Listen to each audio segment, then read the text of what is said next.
बच्चों के अकीदे की फिक्र करो मेरे भाइयों। आज रोजी रोटी की फिक्र करते हो, आज हमें फिक्र है आने वाले वक्त में क्या होगा। अरे क्या होगा, ज्यादा से ज्यादा ये होगा मार दिए जाएंगे, खत्म हो जाएंगे। हमें ये कबूल है, मगर अपना ईमान और दीन को छोड़ना ये कबूल नहीं है मेरे भाई।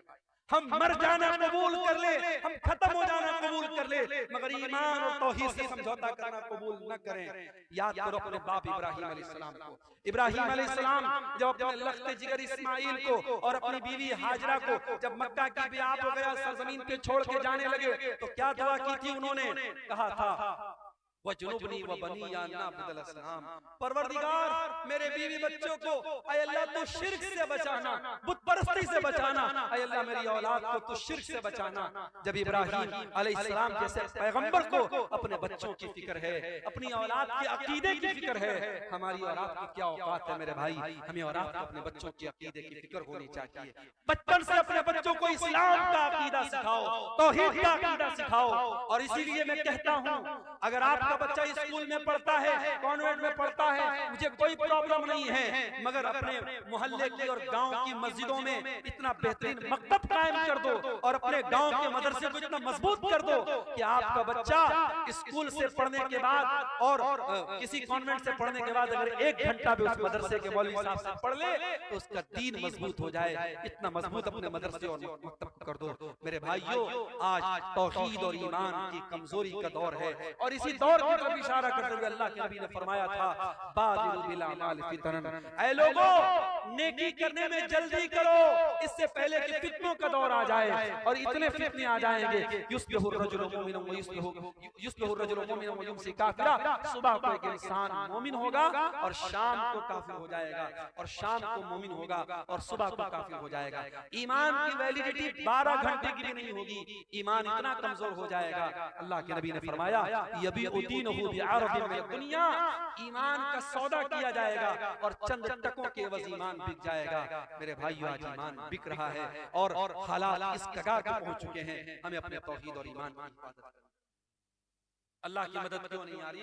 2 और पॉइंट बयान करके बात खत्म करूं। अल्लाह की मदद इसलिए भी नहीं आ रही, माफ करना अगर बुरा लगे तो, अल्लाह की मदद इसलिए भी नहीं आ रही क्योंकि हम हरामखोर हो गए।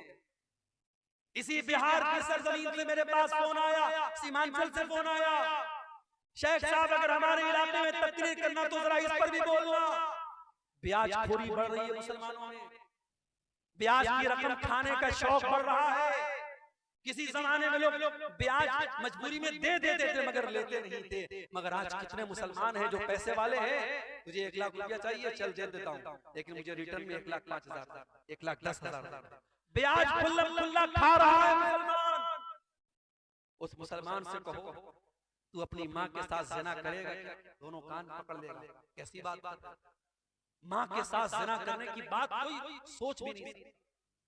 अरे अपनी माँ के साथ ज़िना करने से बड़ा गुनाह है सूद खाना, क्योंकि माँ के साथ ज़िना करने वाले के बारे में अल्लाह ने ये नहीं कहा कि जो अपनी माँ के साथ ज़िना करता है वो अल्लाह से जंग करता है, रसूल से जंग करता है। मगर ब्याजखोर के बारे में अल्लाह कुरान में कहता है फ़इल्लम तफ़अलू फ़अज़नु बिहर्बिन मिनल्लाहि व रसूलिही, ऐ ब्याज खाने वाले अगर तूने ब्याज खाना नहीं छोड़ा तो आजा अल्लाह से जंग कर ले, रसूल से। है किसी में ताकत, है किसी की औकात, है किसी की हैसियत कि वो अल्लाह से जंग करे, वो रसूल से जंग करे? मेरे भाइयों ब्याजखोरी बढ़ रही है। और दूसरी चीज मेरे नौजवानों, जुए की लत बढ़ रही है। आजकल नई नई कंपनियां आ रही है क्रिप्टो के नाम से, फला कंपनी में पैसा लगा दो, फला कंपनी में पैसा लगा दो। मुझे लोगों ने बताया हाफिज साहब भी लगा रहे हैं, इमाम साहब भी लगा रहे हैं, मौलवी साहब भी लगा रहे हैं, और कहते हैं मौलवी साहब की जायज है। कैसे जायज है भाई? कहते बिजनेस हो रहा है। क्या बिजनेस हो रहा है भाई? ये तो नहीं पता, लेकिन बिजनेस हो रहा है। कोई बिजनेस नहीं हो रहा है। ये जितनी कंपनियां आई हैं, मेटा फला फला फला और क्रिप्टो फला और फला फला, ये सब फ्रॉड है, धोखा है। लिख लो मेरी बात, आज 2024 में कह रहा हूं, 2025 तक कई कंपनियां भाग गई। सब फ्रॉड, सब इसकी टोपी उसके सर, उसकी टोपी उसके सर। शुरू में जो लोग जुड़ेंगे उनकी कमाई होगी, बाद में जो लोग जुड़ेंगे उनकी कमाई लेके भाग जाएंगे। कोई बिजनेस नहीं हो रहा। और एक बात सुन लो, अगर किसी बिजनेस में पैसा लगाते भी हो तो इतना सिंपल नहीं है। लोग अक्सर ये सवाल करते हैं, शेख साहब शेयर मार्केट में पैसा लगाना कैसा है? लगा सकते हो मगर कुछ शर्त है। अब मिसाल के तौर पर टाटा है, टाटा बहुत बड़ी कंपनी है, टाटा जो है गाड़ी भी बना रही है, टाटा फोन भी बना रही है, टाटा की अपनी टेलीकॉम कंपनी भी है, टाटा की अपनी जो है आईटी कंपनी भी, टाटा बहुत बड़ी कंपनी है।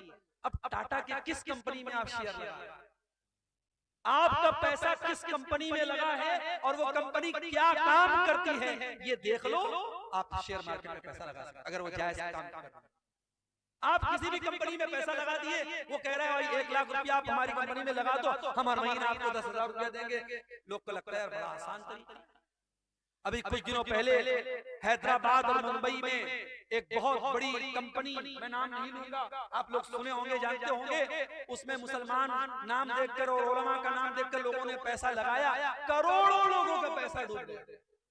कितने बंबई के हमारे जानने वाले उलमा का पैसा डूब गया, कितने लोगों ने अपने फ्लैट बेच दिए, घर बार बेच दिया कि जब बैठे बिठाए 50,000 रुपया मिल रहा है तो घर मकान को रखने की जरूरत, सब बेच दिया और करोड़ों रुपया उनका डूब गया। मेरे प्यारे साथियों, इस तरीके के धोखेबाजों से होशियार, आप अपने पैसे को हलाल जगह लगाओ, जायज जगह लगाओ, अल्लाह का नाम लेके लगाओ। बिजनेस है, कभी प्रॉफिट होगा कभी लॉस होगा, लेकिन अगर आपकी नीयत सही होगी अल्लाह जरूर बरकत देगा। और सहाबा में हमें करोड़पति सहाबा मिले। याद रखो, पूरी अमानतदारी के साथ और पूरी बसीरत के साथ कह रहा हूं, पैसा कमाओ। हमें उलमा की भी जरूरत है, हमें पैसे वालों की भी जरूरत है। ये पैसे वाले न हो मदरसे नहीं चल सकते। हमें करोड़पतियों की भी जरूरत है। हमारी मस्जिदें, हमारे मदरसे, हमारे दिन के काम कैसे चलेंगे? करोड़पति बनो, हलाल तरीके से बनो मेरे भाई, हराम तरीके से पैसा मत कमाओ। जुए के जरिए, सट्टे के जरिए रातों रात अमीर बनने के सपने बंद कर दो। मेहनत करो, मजदूरी करो, बिजनेस में पैसा लगाओ, बिजनेस के जरिए पैसा कमाओ। नीयत सही होगी और आपके मुकद्दर में लिखा होगा, यकीनन आप आगे बढ़ेंगे। मेरे प्यारे साथियों, अल्लाह के नबी ने फरमाया कि जिस बदन के अंदर हराम की कमाई जाती है, फन्नारु औला बिही, वो बदन जहन्नम की आग है।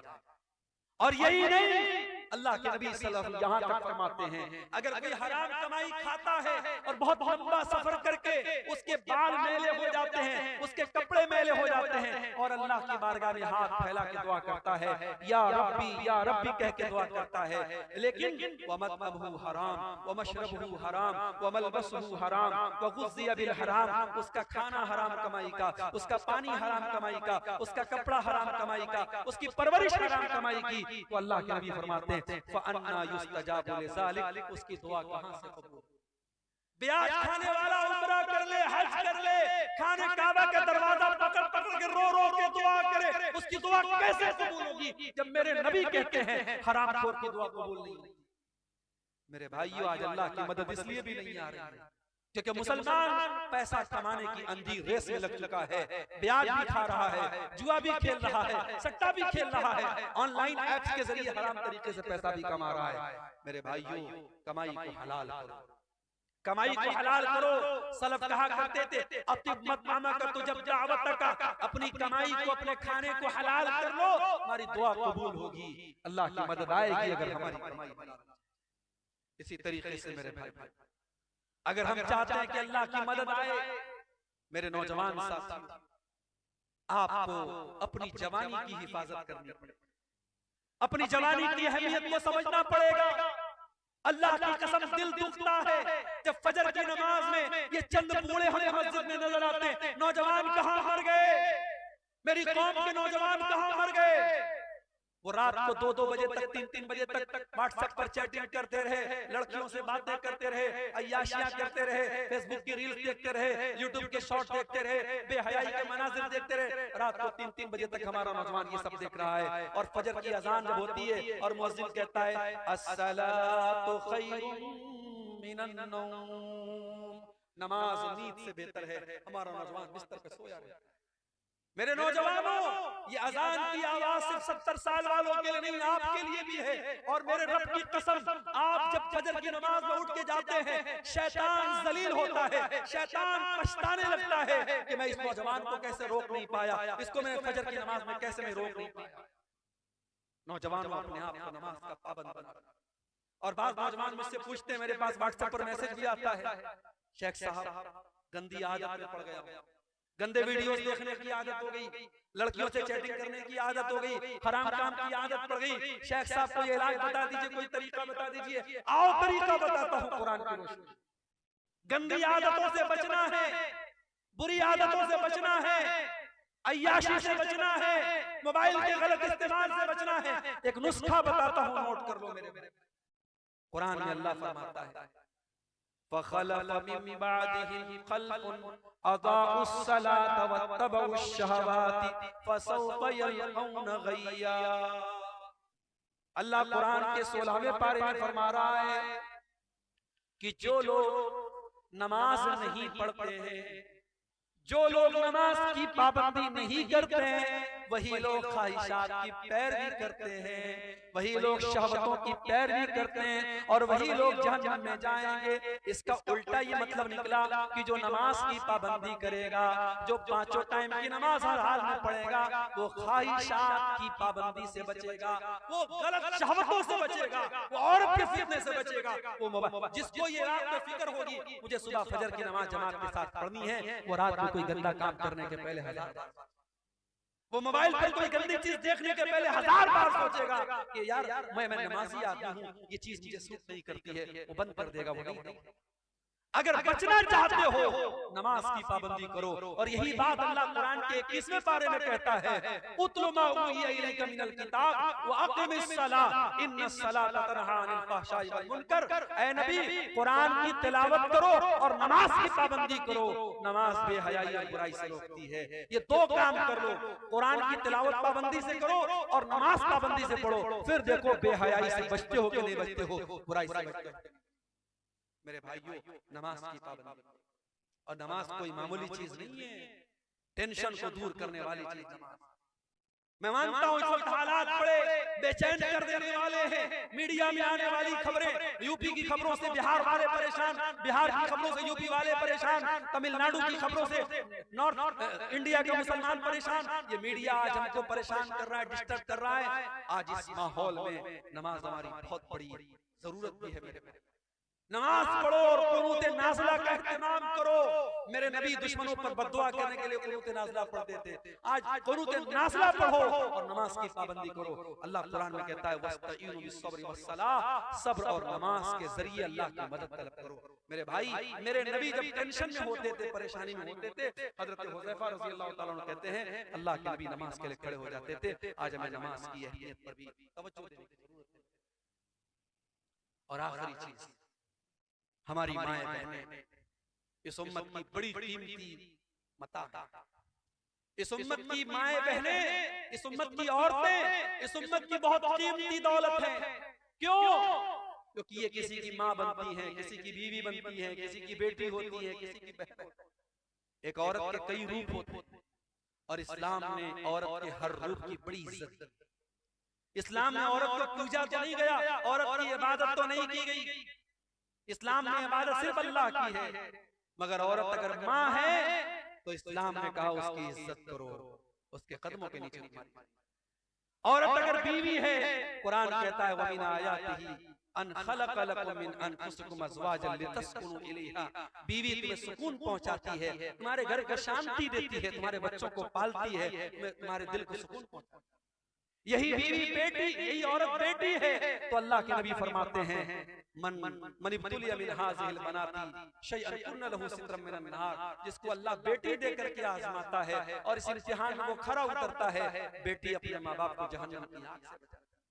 यही औरत जब बहन बनती है, अल्लाह के नबी फरमाते हैं जिसकी 3 बहनें हो और उन बहनों की सही देखभाल करे, सही परवरिश करे, सही उनका सही जगह शादी कर दे, कुन्न लहू सित्रम मिनन नार। वो बेटियां अपने भाइयों, वो बहनें अपने भाइयों के लिए नजात का जरिया बन जाती हैं। मेरे भाइयों, औरत का हर रूप इस्लाम की नजर में बड़ा कीमती। मगर आज हमारी माँ बहनों को भी सोचना पड़े कि आज वो कहां। आज जब हम अल्लाह की कसम इंस्टाग्राम पर और फेसबुक पर और व्हाट्सएप पर जब किसी मुसलमान औरत को बेहयाई के काम में देखते हैं तो हमें डबल तकलीफ है। बेहयाई के काम कोई भी औरत करे ये तकलीफ की बात है, मगर मुसलमान औरत करे तो ये डबल तकलीफ की बात है। ये हमारी कौम की लड़की, हमारी कौम की बहन है। अभी भागलपुर में उतरा एक गैर मुस्लिम देखने में बज़ाहिर गैर मुस्लिम लड़का था, देखा उसके साथ एक औरत बिल्कुल चिपक करके बैठी है, बातें कर रही है।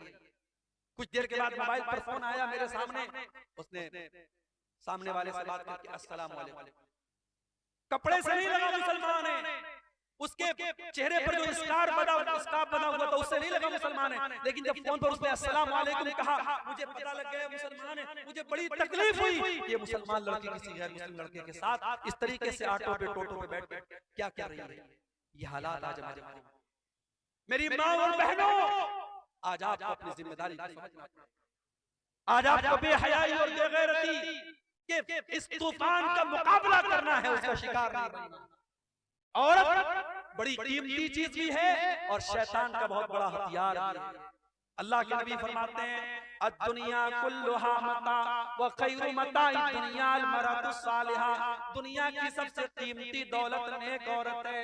और अल्लाह के नबी ये भी फरमाते हैं अल मरअतु औरतुन, औरत पर्दे में रहने की चीज है। फैज़ा खरजत, जब ये औरत घर से निकलती है, इस तशरफहा शैतान, तो शैतान का शिकार बन जाती है, शैतान का आला बन जाती है। इसलिए मेरी माँ और बहन, आप तो धारी खंजर है, आपके जरिए अच्छा काम भी हो सकता है और आपके जरिए समाज को बिगाड़ा भी जा सकता है। अब ये आप तय करें आपको क्या करना। और मर्दों से मैं गुजारिश करूंगा कि आपके घर की औरतें क्या पहन रही हैं, किस हालत में निकल रही हैं, ये देखना आपकी जिम्मेदारी। आप दयूस न बने, आप बेगैरत न बने।